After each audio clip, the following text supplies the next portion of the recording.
একটি ডিম দিয়ে তৈরি করে ফেললাম অনেকগুলো বিস্কুট। আসসালামু আলাইকুম, ফাতিয়াস কিচেনে সবাইকে স্বাগতম। আপনারাও তৈরি করতে পারেন মজাদার বিস্কুট। তাহলে শুরু করা যাক। একটি বাটিতে রুম টেম্পারেচার একটা ডিম ভেঙে নিব।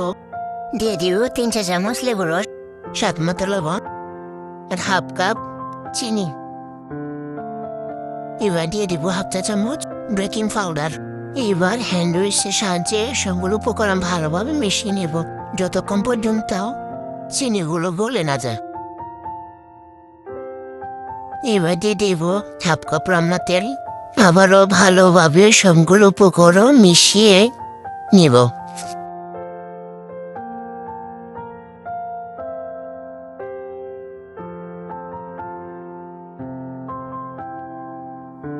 দিয়ে দিলাম হাফ চা চামচ দুধের গুঁড়ো। আপনারা চাইলে দিতে পারেন, আবার নাও দিতে পারেন।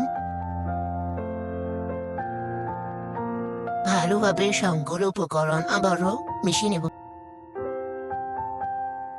এখন দিয়ে দিব আটা। আপনারা চাইলে ময়দা দিতে পারেন। অল্প অল্প করে আটাগুলো দিয়ে দিব। এই ডোটা তৈরি করতে আমার আড়াই কাপ আটা লেগেছে। আমি হ্যান্ড উইচটা রেখে হাতের সাহায্যে ভালোভাবে আটাগুলো মথে নিব।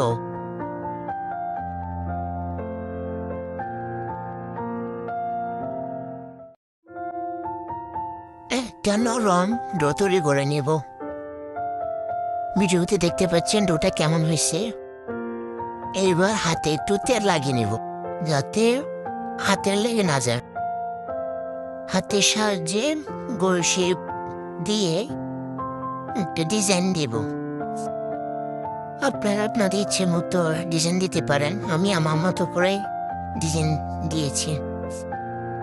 আমার মতো করে দিতে হবে এমন না, আপনারা আপনাদের মন মতো ডিজাইন করতে পারেন। আমি এইভাবে সবগুলো বিস্কুটের শেপ দিয়ে নেব। এখন একটি কড়াইতে লো হিটে তেল গরম করে সবগুলো বিস্কুট একটি করে দিয়ে দিব। কিছুক্ষণ পর পর উল্টে দেব। এগুলো লো হিটে ভেজে নিতে হবে, না হলে উপরে লালচে ভাব চলে আসবে, ভিতরে কাঁচা থেকে যাবে।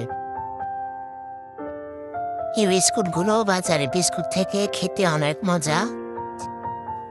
বাচ্চাদেরকেও দিতে পারেন। বিকালে চায়ের সাথেও খেতে অনেক ভালো লাগে এই বিস্কুটগুলো। বিস্কুটগুলো ভালোভাবে হয়ে গেলে একটি ছাঁকনি দিয়ে তেল থেকে ছেঁকে নেব। তৈরি হয়ে গেল একটি মাত্র ডিম দিয়ে ঘরোয়া পদ্ধতিতে বিস্কুট।